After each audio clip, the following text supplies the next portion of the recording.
सभी साथियों को नमस्कार। ज्योतिष विज्ञान के कार्यक्रम में मैं किशोर नाथ झा आप सबका हार्दिक अभिनंदन करता हूं। मित्रों, आज हम जानेंगे शनि की साढ़े साती आखिर होती क्या चीज़ है।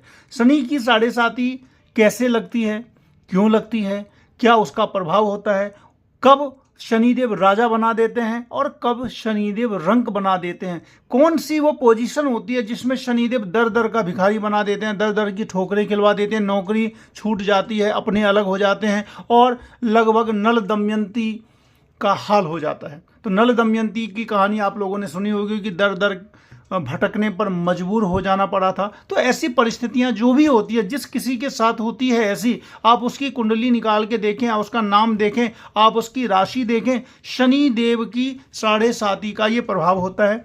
और शनि देव अगर आपकी कुंडली में अगर अच्छे हैं तो अपनी साढ़े साती में आपको राजा भी बनाते हैं, बहुत बड़ा मुकाम हासिल करवाते हैं। लेकिन अगर शनि किसी न किसी प्रकार से लग्न या नवमांश में कहीं पर अगर प्रॉब्लम में खुद हैं तो वो आपको भी प्रॉब्लम जरूर देते हैं। अब बात करते हैं कि शनि की साढ़े साती होती क्या है। नाम है साढ़े साती, 7.5 साल।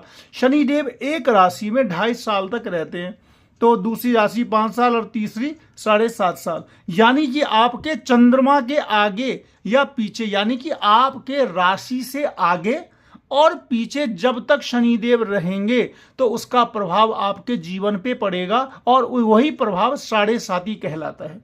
यानी कि आपकी कोई भी राशि हो, उसके आगे और उसके पीछे जब तक और या फिर आपके चंद्रमा के साथ शनिदेव रहेंगे तो साढ़े साती कहलाता है। अभी शनिदेव 11 नंबर यानी कि कुंभ राशि में है, तो मीन राशि वालों की साढ़े साती जस्ट स्टार्ट हुई है, क्योंकि मीन राशि के द्वादश भाव में 12th हाउस में शनिदेव बैठे हैं और कुंभ राशि वालों के चंद्रमा के साथ हैं, तो उसका द्वितीय चरण चल रहा है।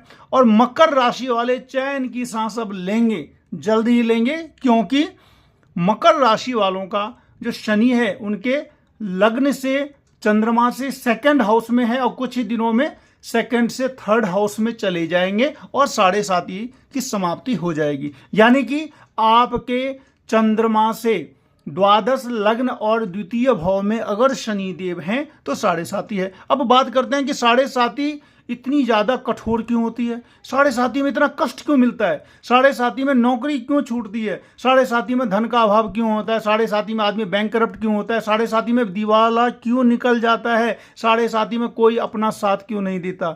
ये सारी चीज़ें बिल्कुल मैथमेटिकली प्रूव्ड है। अब देखिए, आप अगर आपके 12th हाउस में शनि है तो शनि की तीसरी दृष्टि जो पड़ती है वो आपके दूसरे भाव में पड़ती है।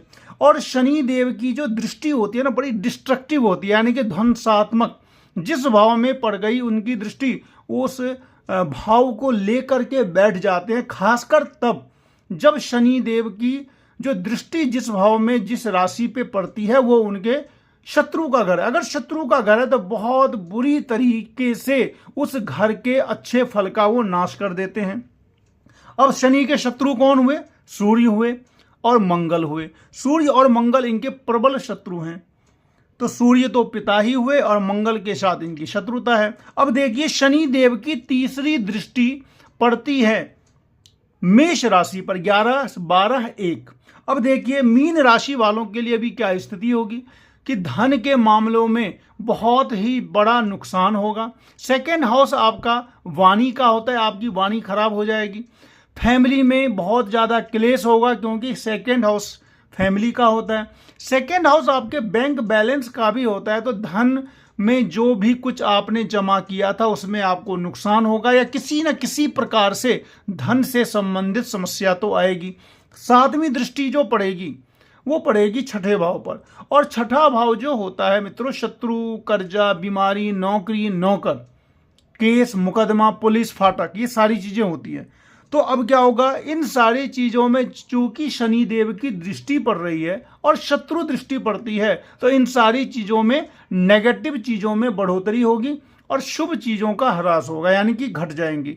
तो और 10वीं दृष्टि कहाँ पड़ती है? तो भाग्य भाव पर।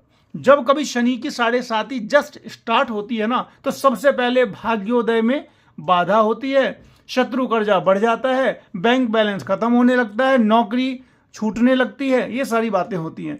तो ये सारी बातें क्यों होती हैं? शनि के दृष्टि की वजह से। अब आ जाते हैं सेकंड फेज में। शनि की 7.5 का जो दूसरा चरण होता है उसमें शनि आपके लग्न में ही आ जाते हैं। तो जब लग्न में ही आ जाते हैं तो क्या होगा, तो शनि जब लग्न में आते हैं तो तीसरी दृष्टि उनकी आपके पराक्रम भाव पे होती है। पराक्रम का मतलब होता है कि जिस किसी काम को करने के लिए आपको हिम्मत चाहिए, जो आपको कॉन्फिडेंस चाहिए, किसी भी काम को करने के लिए हिम्मत चाहिए, कॉन्फिडेंस चाहिए, बल चाहिए, वो बल ही खत्म हो जाता है, क्योंकि शनि की तीसरी दृष्टि आपके उस हिम्मत वाले घर पे, आपके पराक्रम पे, आपके बल पे पड़ जाती है और आपके बल को वो समाप्त कर देते हैं। तो अभी कुंभ राशि वालों के लिए शनि की जो तीसरी दृष्टि है वो 3rd हाउस पे पड़ रही है, और 3rd हाउस पर जब पड़ती है तो यही सीधी सी बात है, कॉन्फिडेंस इतना लो हो जाता है कि आप कोई भी काम करने लायक नहीं बचते हैं। 7वीं दृष्टि तब पड़ जाती है आपके 7th हाउस पे। 7th हाउस में सबसे जो बड़ी समस्या आती है वो मैरिड लाइफ में कलह आना शुरू हो जाता है। क्यों आने लगता है, क्योंकि 7th हाउस जो होता है वो मैरिड लाइफ का है, बिजनेस का है।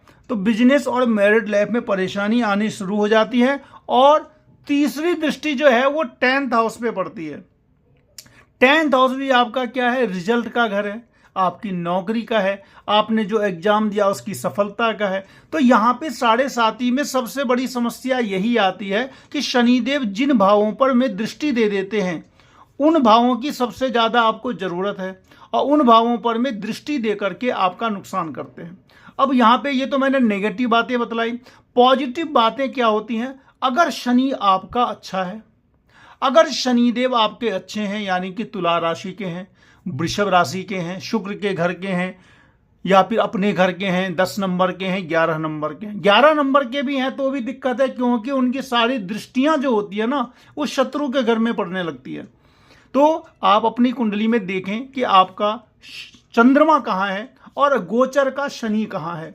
उसके हिसाब से अगर शनि की तीसरी दृष्टि, 7वीं दृष्टि और 10वीं दृष्टि अगर उनके मित्र के घर में पड़ती है तो ये आपके लिए बहुत ही ज़्यादा अच्छा है, क्योंकि कोई भी मित्र अपने मित्र के घर में जाकर के उसका नुकसान नहीं पहुंचाता है। तो शनिदेव जब मित्र के घर में दृष्टि देते हैं तो उस भाव को उन्नत करते हैं, उस भाव को फायदा पहुंचाते हैं। लेकिन अगर शत्रु दृष्टि पड़ती है, जैसे कि अभी जो हो रहा है, कुंभ राशि है, तीसरी दृष्टि पड़ रही है 1 नंबर यानी कि मंगल का घर। उसके बाद जो 7वीं दृष्टि है वो भी पड़ रही है सिंह राशि यानी कि सूर्य का घर, वो भी शत्रु। और 10वीं दृष्टि जो पड़ रही है वो है वृश्चिक राशि यानी कि मंगल का घर। तो इनकी तीनों दृष्टियां जो हैं वो मंगल और सूर्य की राशि पे उनके घर में पड़ रही है, जिसकी वजह से आप देख रहे होंगे कि जिस किसी का भी 7.5 चल रहा है बहुत ज़्यादा परेशानी में है। काफ़ी सारे कॉल्स आते हैं, कुंडलियां आती हैं, तो मैं देखता हूं कि शनि की 7.5 जिसका खास करके अगर अंतरदशा भी चल रही है शनि की, और शनि जन्मकालीन कुंडली में किसी न किसी प्रकार से शत्रु राशि से प्रभावित हैं तो बहुत ही ज़्यादा प्रॉब्लम आती है। सबसे पहली प्रॉब्लम नौकरी पे आती है, धन की आती है, परिवार की आती है।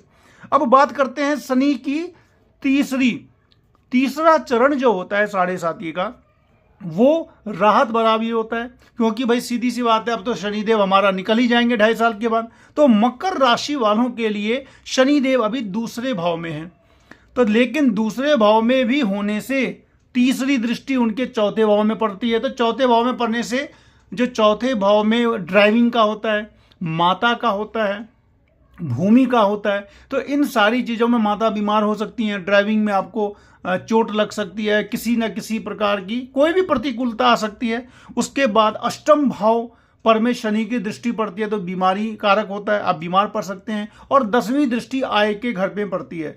तो इसीलिए हर हाल में भाग्य की जरूरत है, आयु की जरूरत है, और धन की जरूरत है, और नौकरी की जरूरत है।